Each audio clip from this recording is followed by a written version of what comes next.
বাংলা চলচ্চিত্রের বর্ষিয়ান নির্মাতা ও চাঁদের আলো সিনেমার পরিচালক শেখ নজরুল ইসলাম মারা গেছেন। শনিবার রাত 11:30টার দিকে রাজধানীর ধানমন্ডির ইবনে সিনা হাসপাতালে তিনি শেষ নিঃশ্বাস ত্যাগ করেন। তার মৃত্যুতে চলচ্চিত্র অঙ্গনের শোকের ছায়া নেমেছে। বিশেষ করে গভীর শোক প্রকাশ করেছেন জনপ্রিয় চিত্রনায়ক ওমর সানি। অভিনয় জীবনের শুরুতে শেখ নজরুল ইসলামের হাত ধরেই আলোচনায় আসেন এই নায়ক।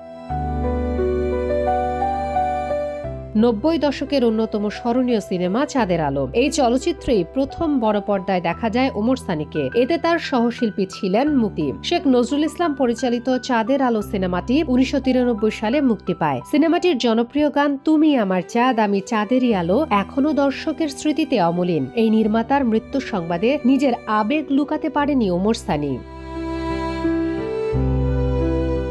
ফেসবুকে এক আবেগঘন স্ট্যাটাসে তিনি লিখেন, আমার উস্তাদ না ফেরার দেশে চলে গেছেন, আল্লাহ তাকে জান্নাত নসিব করুক। আমার মনে হচ্ছে আমার বাবা, আমার শ্বশুর, প্রিয়জনদের পর আমার বুকটা আবার খালি হয়ে গেল। এরপর কৃতজ্ঞতা প্রকাশ করে ওমর সানি লেখেন, শেখ নজরুল ইসলাম একটি ইতিহাস, একটি চলচ্চিত্র। আমার মতো এক অধম ওমর সানিকে তিনি আবিষ্কার করেছিলেন। আমি আপনার কাছে কৃতজ্ঞ ওস্তাদ, সবাই দোয়া করবেন।